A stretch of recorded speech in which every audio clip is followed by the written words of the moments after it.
प्राचीन काल में राजा कोटिरथ और रानी सुप्रज्ञा एक पवित्र और सदाचारी जोड़े थे। वे जातीय थे।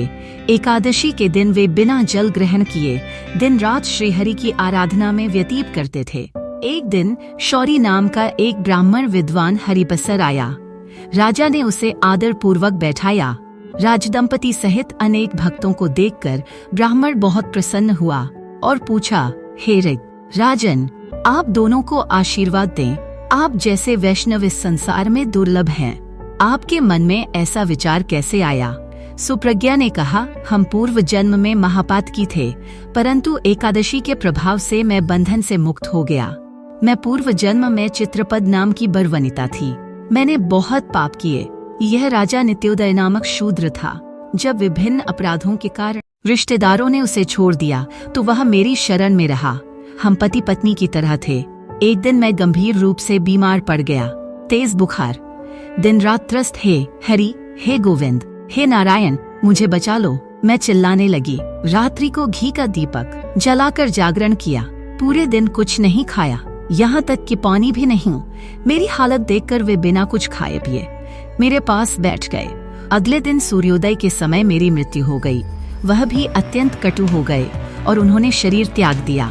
तभी परम भयानक जमदूत आए और हमें वहाँ यमराज ने चित्रगुप्त को हमारे पापों और पुण्यों का इतिहास जानने का निर्देश दिया।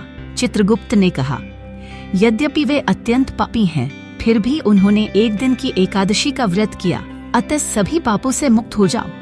तब हमारी जिज्ञासा को देखते हुए यमराज ने हमें नरककुंड के प्राणियों को देखने के लिए अपने रथ पर भेजा। हमें वे सब भयानक नरक दिखाई। कुछ अपना मांस खाते हैं, कुछ रक्त पीते हैं। एक के पैर बांध दिए गए और सिर पत्थर पर दे मारा गया। किसी की आंख में कांटा चुभ गया है। किसी को पेड़ की शाखा से बांधकर आग लगा दी गई। किसी को जहर पिलाया जाता है। किसी को गर्म स्थान पर लिटा दिया जाता है और छाती पर भारी पत्थर रख दिए जाते हैं। कुछ को गर्म तेल की कड़ाही में तला जाता है, कुछ को बौ भालू के भोजन के लिए। इस प्रकार पापियों की दुर्दशा देखकर हम दोनों रथ पर चढ़े और भगवत धाम की ओर चल पड़े। मैं वहाँ लाखों वर्षों तक सुखपूर्वक रहा और अपार आनंद उठाया। परंतु एकादशी की कृपा से हमें अप्रत्याशित रूप से ऐसा सौभाग्य प्राप्त हुआ है। हमारी इच्छा है कि हम जगत में एकादशी का महात्म्य फैलाएं। परम भगवान श्री विष्णु की प्रेरणा से हमारा जन्म इस वंश में हुआ है। इस जन्म में मैं एकादशी व्रत का पालन करके और उसके महात्म्य का प्रचार करके सुखी मृत्यु प्राप्त करने के लिए श्री वैकुंठ जाऊंगा। जय श्री कृष्ण। श्री राधे राधे।